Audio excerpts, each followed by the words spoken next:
major developments on the U.S.-China trade front. China is announcing that Chinese and American trade negotiators will meet in January.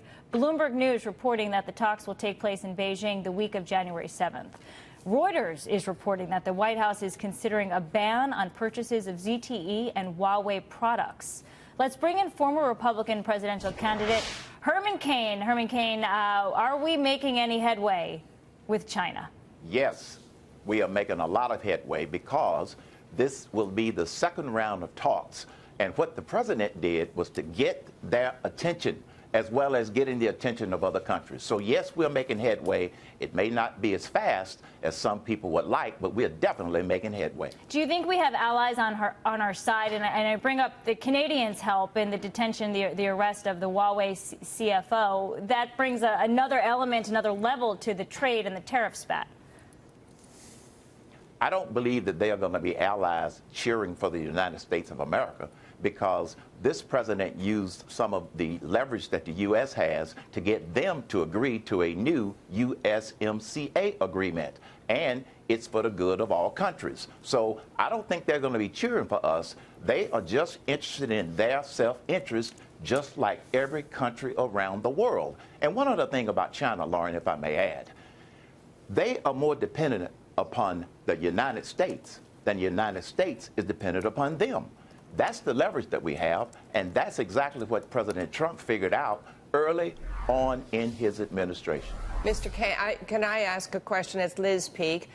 It seems to me, Yes. in fact, that there have been indications that we do have a coalition of the willing, if you want, helping us and supporting this trade battle with China, and particularly in trying to reform the WTO, which I think is one of the great objectives of the White House, though we don't talk about it that much.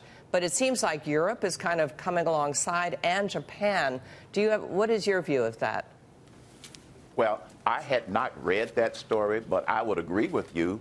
I would consider that icing on the cake if, in fact, we do have a coalition of allies that are willing to work with us to level the playing field. That's all President Trump is trying to do with every country that we trade with, level the playing field.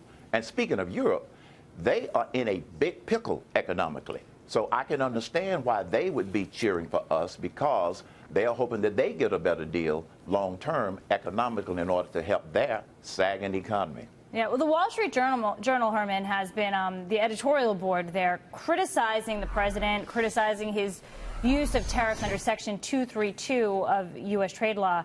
Here's the headline on the top editorial. It reads this: Trump's broken NAFTA promise, writing, Mr. Trump's broken NAFTA promise will make it harder to negotiate new trade deals with Europe and Asia. Mr. Trump's tariff trickery with Mexico and Canada is one more reason Congress should restrict his 232 license. What's your reaction to that? And I do want to point out that Japan is about to ink deals with Canada, with Australia, many of our allies, and also with Europe in the new year in February.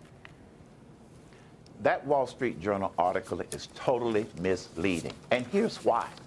Go to 50,000 feet. If you go to 50,000 feet, the rollback of regulations in 2017 jump-started this economy. The tax cuts of 2018 helped to continue the prosperity that we are enjoying. And the thing that's going to continue this economic prosperity will be the trade deals that the president is restructuring. So yeah, that article Mr. is Cain, totally misleading. No, the point is, back maybe not 30,000 feet down here on the ground, the president promised the Canadians and the Mexicans that if they did his trade deal, he would get rid of the steel aluminum tariffs. Why are they still here?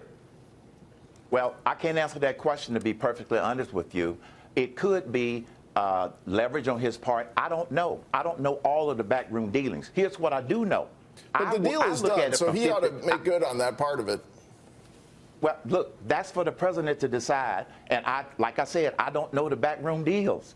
You're trying to get me to respond to something that I don't have all of the facts. But I do know from 50,000 feet, what he is doing is having a very positive impact on the United States. I'm not going to comment on a promise he may have made to one country or the other and whether or not he ought to make good on it.